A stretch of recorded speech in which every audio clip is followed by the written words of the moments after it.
YouTubers, welcome back to another episode of Jack of All Trades New Hampshire. Tonight we're in the workshop. We're going to be playing around with a little bit of 3D printed goods here. And we're going to try to revive an old Harbor Freight half-inch impact wrench that has not worked in quite a long time. It is NiCad and it is no longer useful to replace the parts in it because they're too expensive and obsolete. So first off, why would I be doing this? Like many of you, I've bought tools in the past that I could afford, and not necessarily the best tools, but you work your way up. I've since switched over to Ridgid. I like their series and I like the warranty that's involved. So far the tools have been great. So what I want to do here is I purchased a 3D printed battery adapter for the Ridgid batteries that will turn anything I want to into something that can use a Ridgid battery. So this is 18 volts, or it was, and this is 18 volts. Difference is this is NiCad and this is lithium ion. So it should run better. All right, so let me bring you in close here. I want to show you what I purchased here. All right, so I don't know if you've ever had a 3D printed item before. It's really interesting. This is the first time I've ever had anything. Kind of has like little spiderweb pieces of plastic probably from the manufacturing process. This one was real nice because the leads that came out of it could either go straight out or they could bend up, which is what I need here. I'm going to have to kind of work with these six holes that were given to me. What I plan on doing is using 2 of them and reinforcing everything with JB Weld to see how that works out. So this will actually be a 2-part video. I'll probably cut it and let the JB Weld set up for 24 hours. But if you need to get on the website, it is www.terrafirmatechnology.com. Now I'm only showing this information because I think this is a very good product. I'm getting nothing from the manufacturer there at all. And as a matter of fact, I guess I even got to get permission to put that information online. So I guess I'll do that before I even post this video. So first thing you want to do is he's handily marked here positive and negative for the Ridgid battery, but we need to find out positive and negative on this drill as well, because if it's backwards it'll still run except for your forward and reverse impact and de-impact buttons will work in reverse. So we want to try to get it as close as we can to being right, just so all the buttons work and function correctly. So the best way I know how to do this is we're going to take the old battery off and we're going to get a multimeter, which is I got one right here, and you would put it AC and DC volts, and mine just does auto. I guess you could set it to something that would be around 18 volts if you have a manual one. But what you do is you're going to put the positive and the negative leads on the battery terminals, okay? And if you get a positive number, then your leads are correct. I don't know if you can see that. I got a big fat negative number there, okay? So that means my leads are swapped, all right? So I put a positive on the right, I put the negative or the ground on the left, and that means that they're actually backwards.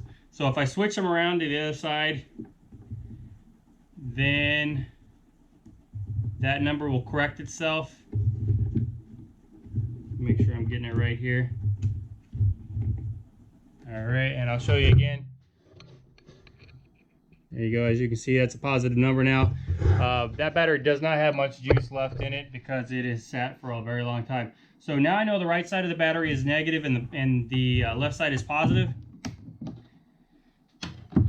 Okay, and so that's going to coincide with this side of the drill. This is going to be the negative and this is going to be the positive.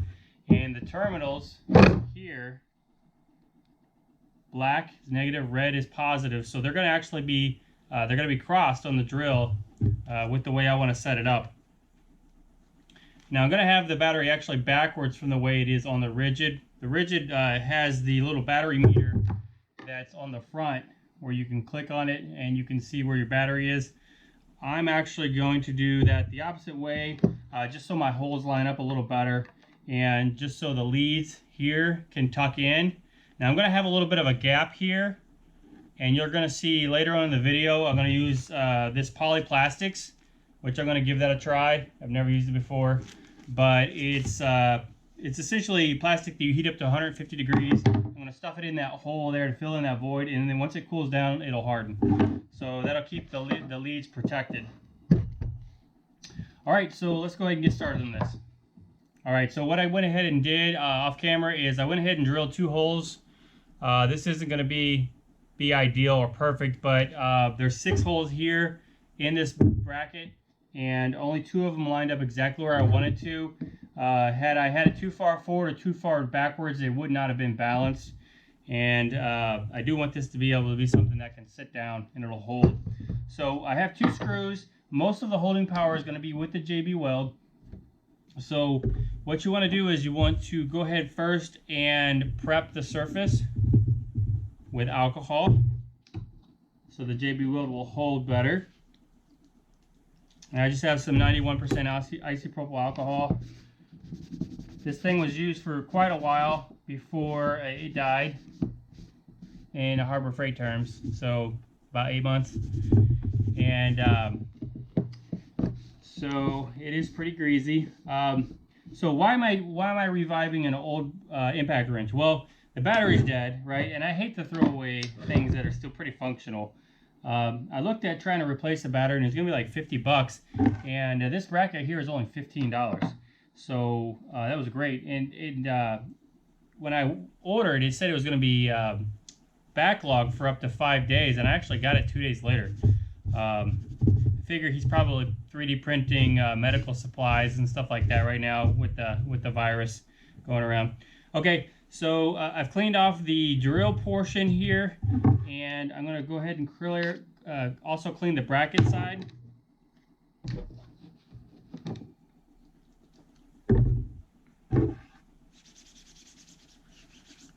All right.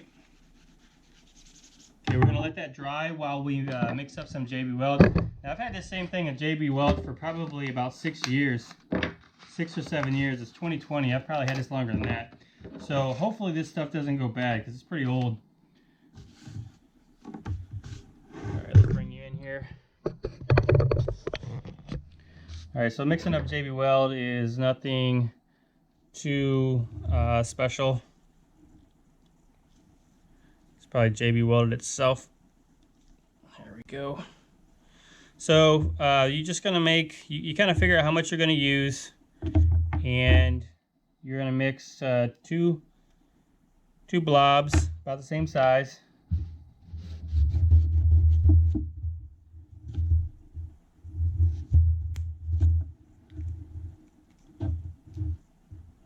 Enough that you can actually have enough for the whole surface area that you're going to be gluing. With that fluid separating there, that looks like that might be on its way out or has been out for quite a while. We'll know tomorrow if it sets up or not.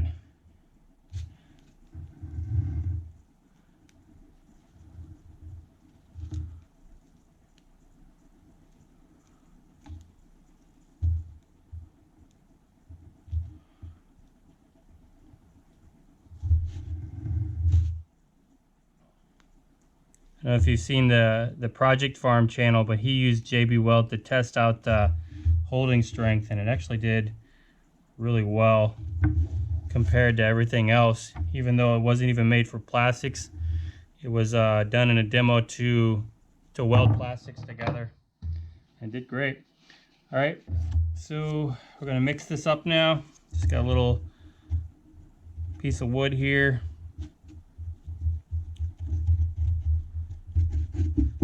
Gonna make it turn all gray. All right, so since the bracket is actually bigger than the drill base, we're just gonna cover the drill base. All right, let's move it back here. Okay, we're just gonna cover the drill base, and then we're gonna drill it in, and it'll hold there, and we'll break for the night, and then we will we'll come in and we'll do the electrical work. That shouldn't be too hard. and we'll go from there to test it out to see if it works. All right, so now I'm going to put this on kind of thin. Both surfaces are completely flat, which is good, but I don't want a whole bunch of squeeze out on it.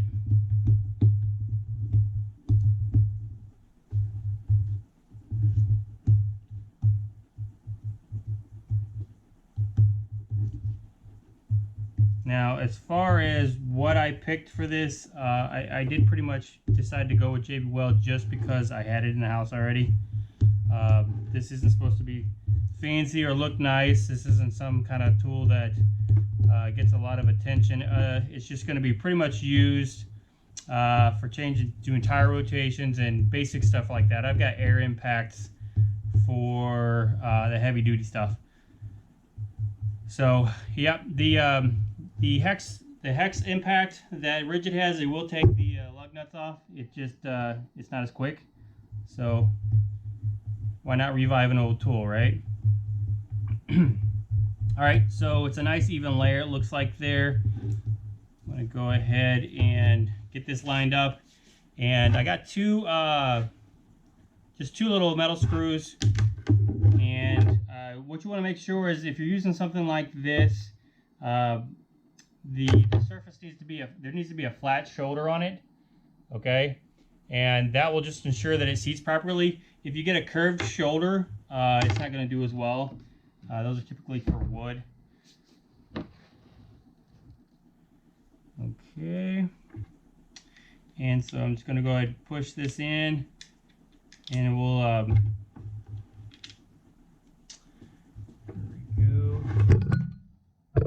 get you a close-up shot here. All right, so I can roughly see the two hole marks right there.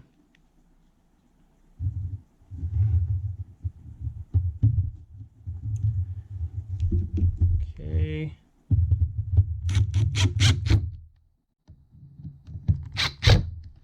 And not all the way down yet. I just want to check on my spacing. Tried to center it up. I tried to get it so that the wires would be down in there. They could get poked in. That'll be part of tomorrow's part. Okay, so that looks pretty good. So I'm going to go ahead and crank them down now.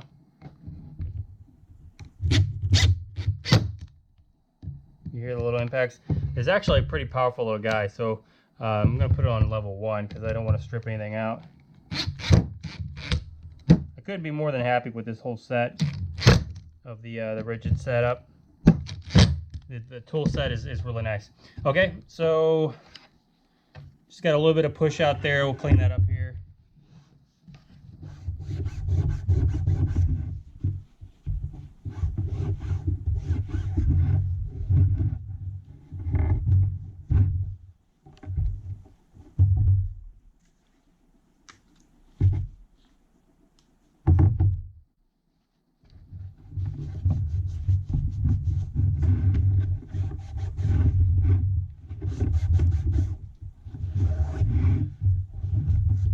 Not too bad. I just don't want to get the electrodes on the inside covered, and they look like they're good. So not bad. I may end up painting this all one color anyway. We'll see. But anyway, this concludes for now. When I come back, it will be tomorrow. All right. Take care. All right, it's the next day. As you can see, I had to add a clamp. Went ahead and added a clamp shortly after the last cut to kind of squeeze out some of the epoxy that's in there and give it a tighter fit. It does look like it did a pretty good job. So today we are going to so today we're just going to we're going to finish up the job. We're going to do the soldering. If you remember correctly from earlier in the video, of course, this is the next day. So the wires will be crossed because the polarity of the battery and the little connectors in here are swapped. So what we're going to do is we're going to cut the wires today, and we're going to solder them in, and then we'll give it a test run. And then if it works out really good, we're going to go ahead and use some polyplastics and fill in this void right here to kind of keep some dirt out and some water. As long as the solder is good, there'll be no need for me to have to access this part anymore. So I'll go ahead and fill it with some plastic, let it harden, and protect those electrodes in there. So anyway, here's what we have to use today. All right, so I have some tinning flux and some solder. Now you may not have to use this, or you probably don't actually. I like to use it; it makes it a little easier. Some wire strippers. I have an old school Weller heat gun. You can use a soldering iron, or this is a soldering gun actually. And this was given to me by an electrician who retired. He was an electrician in the 60s and 70s, and it's a great gun. It gets hot really quick, so I prefer it over the soldering iron. And if you use something like this, of course, remember to keep the tip nuts tight. Funny warning, huh? Keep your tip nuts tight. And so we'll go ahead and get started here. I'm going to bring you in closer so that you can see exactly what's going on.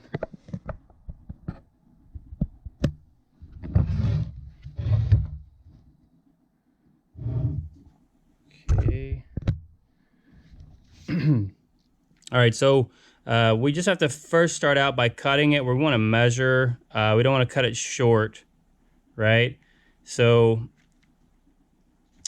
think about right here, and then we can mirror it. So this is where the cut will be, and then we'll strip back just a little bit. It doesn't need a whole lot of exposure.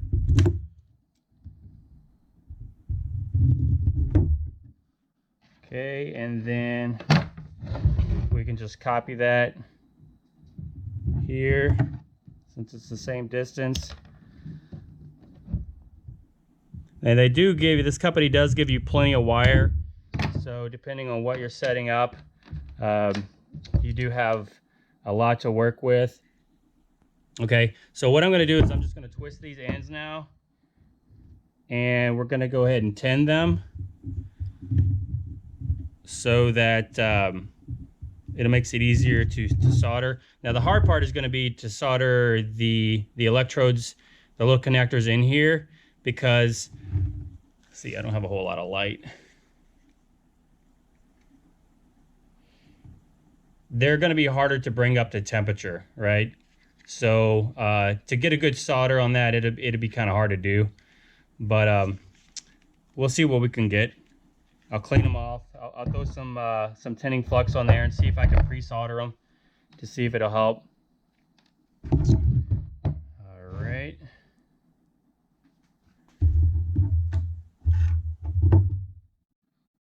So let's go ahead and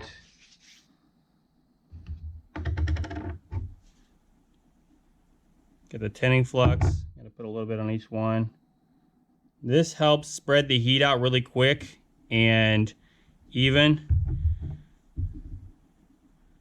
I had to use this a lot when I was in mechanics class for automotive maintenance and technology because we did have to fix some wires and stuff in the class. That's where I got this from. I know people don't use this stuff, and it's not for everything. It's not for every application for sure. All right, so I'm gonna get my gun real hot here. I just pulled the trigger. The light comes on, and it sends electricity through both these probes. See how hot we can get it.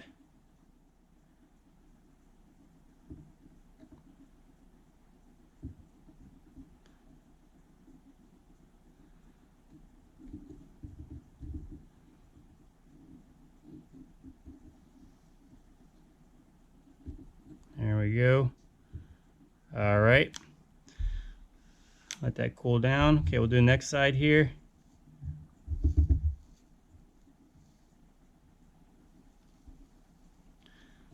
You know it's warm if it starts melting that plastic. All right. All right, both sides have been tinned. So this will make it easier to connect. now that it's tinned. I'm going to try to tin these connectors in here. I don't think it's going to be possible, and I'm going to actually use a flux to see if it helps. I know this is probably not the right way to do this. I'm sure flux is just for cable, but we'll give it a whirl.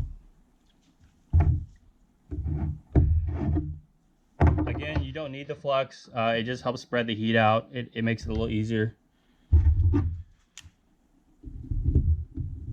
Okay, so what I'm going to try to do is get a blob of this to sit there on that connector.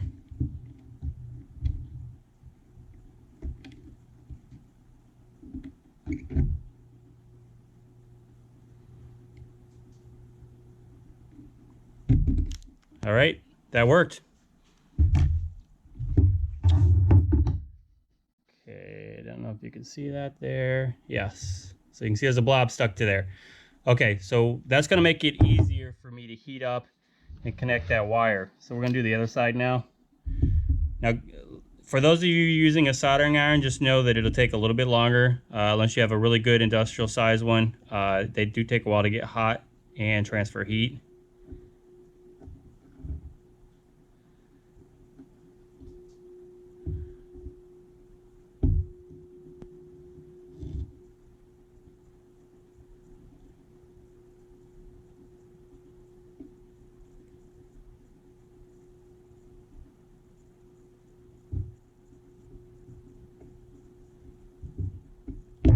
All right, second side is done.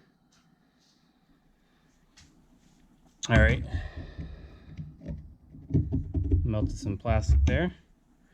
Luckily, this does not have to win any beauty contests. This is just for functionality. Also, just to show you folks that want to use this base for other things, that it is easy to use for other things.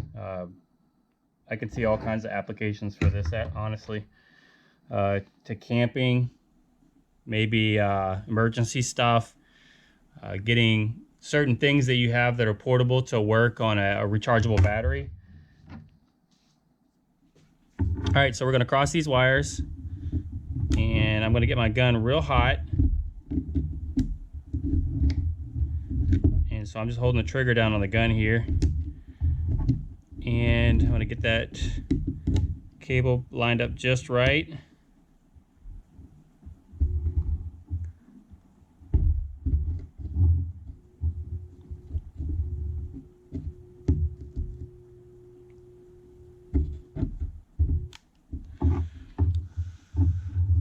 Okay, so I have one cable there soldered in place.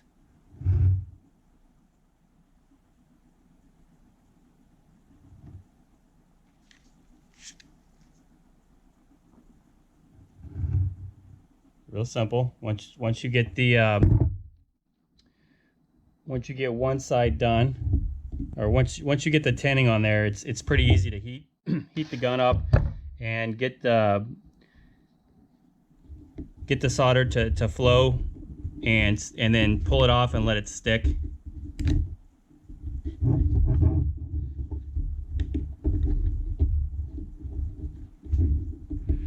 All right, so now we have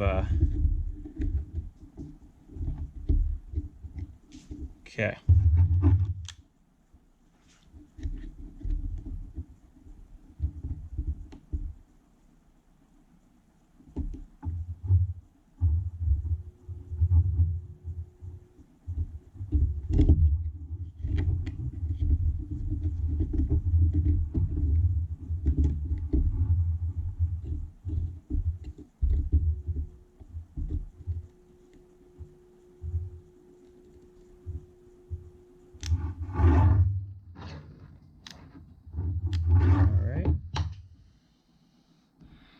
Make sure you hold it in place while it cools so that that connection is solid.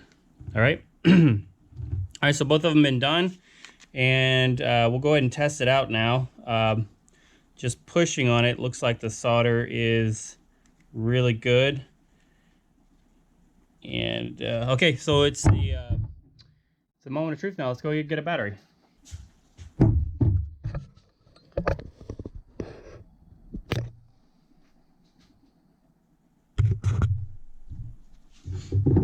Okay, so we have our newly hobbled along Frankenstein Harbor Freight half-inch impact from Chicago Electric. And we have our adapter for our Ridgid battery, and then we have our 18 volts, I think this is what, 4 amps? 4 amp hour battery from Ridgid, fully charged. Okay, it doesn't look like it's going to pass the balance test. Maybe, yeah. It's kind of just on the teeter, so I could set it up. Probably setting it down while I work. You have to be careful with it. Okay, so let's pull the trigger and see what we got.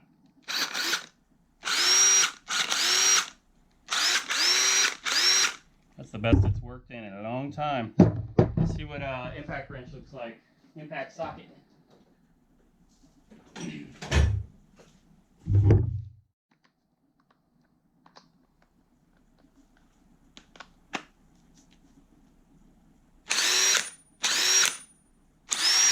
Sounds good.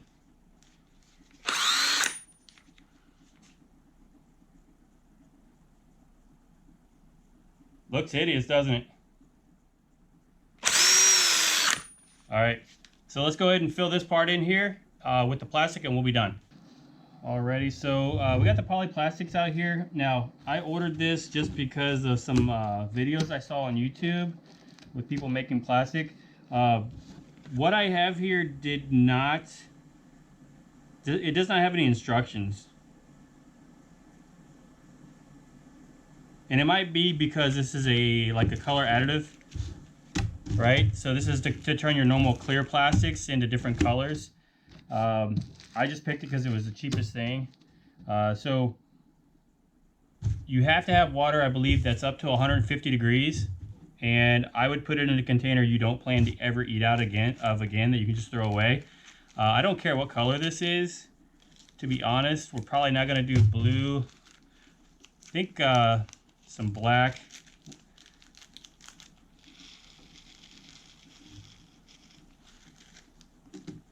And we're just covering the hole here. So maybe some black and some gray. I think you get it, or some black and some white to turn it gray. I believe you just have to get it soft enough where you can kind of mount it with your hands.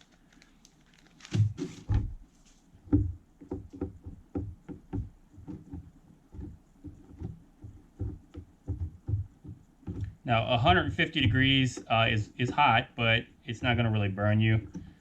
Boiling is 212. So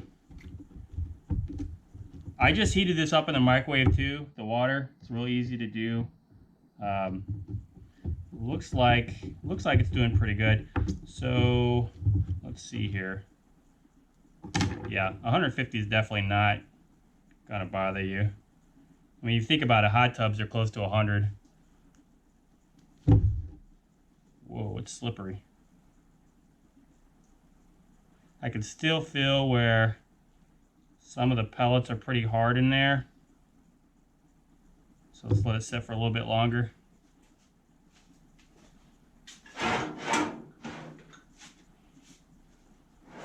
Trusty old rags that the wife wanted to get rid of.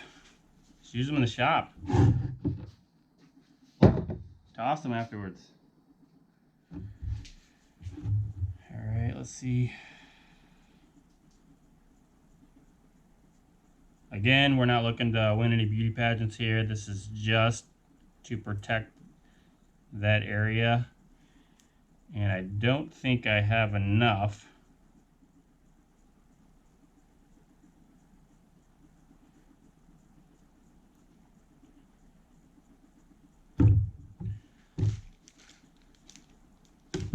Go ahead and add some more.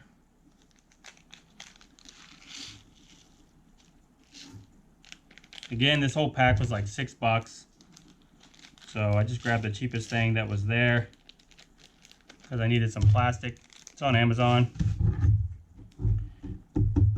And I'm actually gonna get some more water. All right, actually, Got some more hot water here. I actually boiled that water in a tea kettle. Got it up to 200. So to help this process along a little more. So, so once we get this whole mass here hot enough to mold and to melt, which it looks like it's doing really good right now. All right, so unless you want to run it in the microwave for 3 minutes or so, I only did like 2. Probably boiling some water in a kettle would probably be yielding quicker results for you. All right, so we want to get this whole mass up over 150 degrees so it's moldable, but we also want to dry it off before we start stuffing it into the gun, the impact wrench, because we don't want that water to short circuit the battery. And then after that, we'll go ahead and give it a test run, and we'll see how it works. I'm sure you guys want to see how it compares, or if it can even work, right? It can spin, but can it actually do work?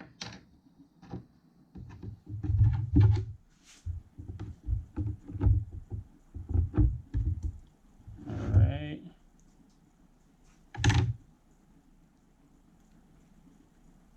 All right, it's much better at 200 degrees.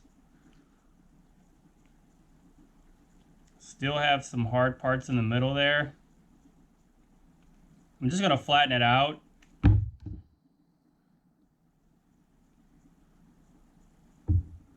And when I say hard part, the beads are hard, right? When they start out, and as soon as they get hot, they get soft.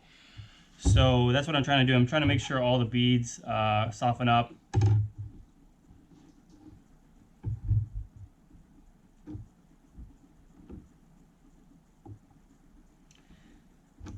Now I'm pretty sure that this is a color additive pack. It gives you a mixing chart, and most of these polyplastic sets that you get are clear, and so this would just change the color of that.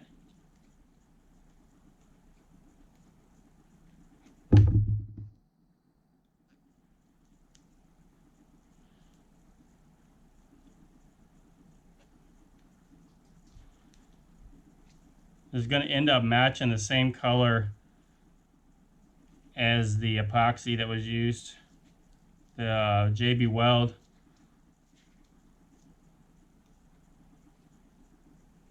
It's just going to look like I stuffed a bunch of JB Weld in there, actually.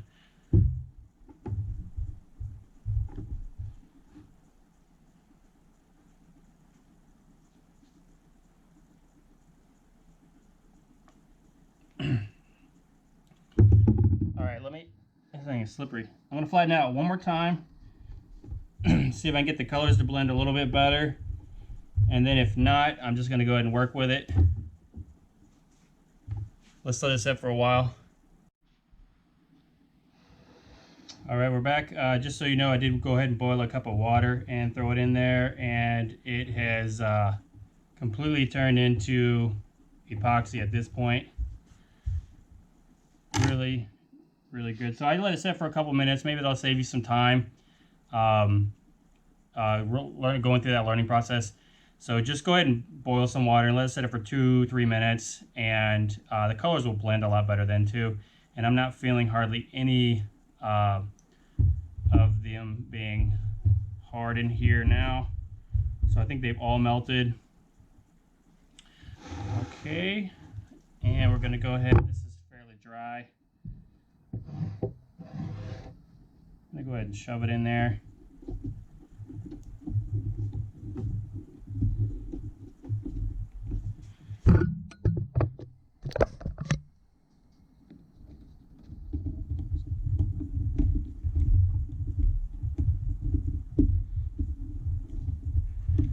It's like I might have had just enough.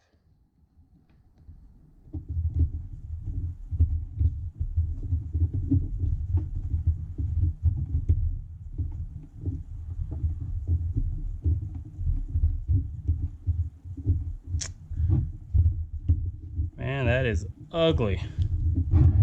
All right, well, it's gonna do what I want. I think if you wanted this to look smooth, you could flatten it out and fold it and then stick it into place. That way there wouldn't be so many creases in there that's causing all the wrinkles. All right, but again, this is just for protection. So to me, it doesn't matter.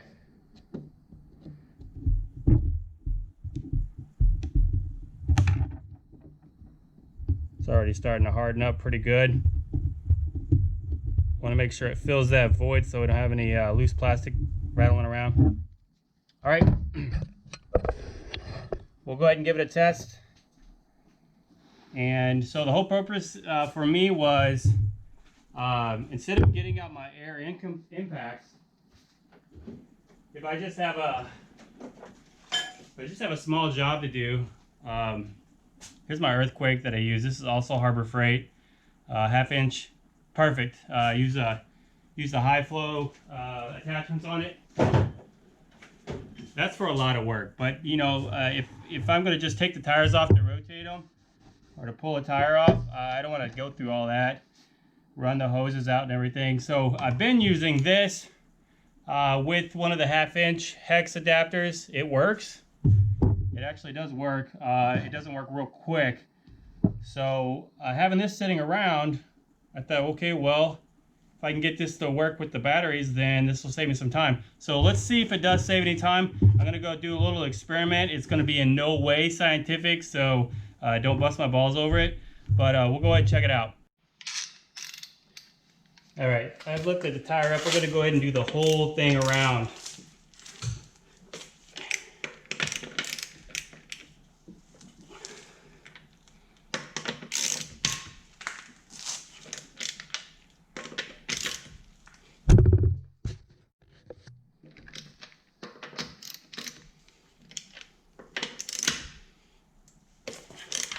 All right, that's pretty tight. It's at least 100 foot-pound. Okay, we'll start out with the hex, the Ridgid hex on 3 this time.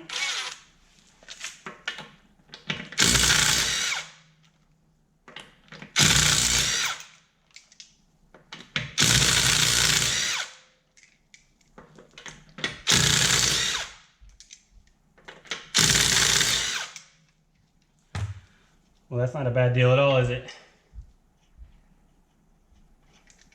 So the hex does a pretty good job.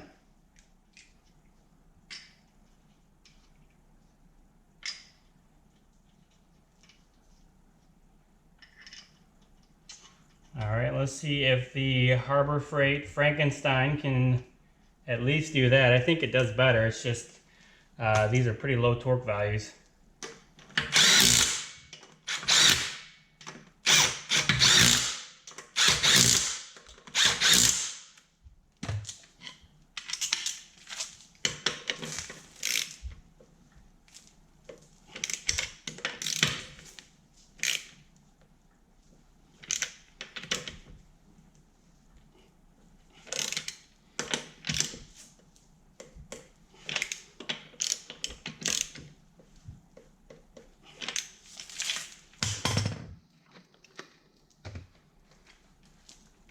All right, Harbor Freight's turn.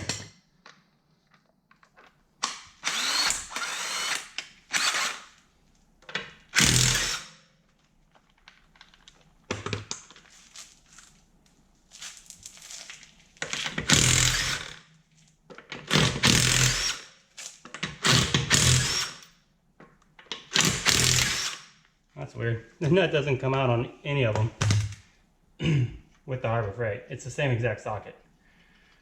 I don't know, maybe it's because it's bigger. Anyway, so it's the same speed as you can see. I'd like to see here if I could test something bigger.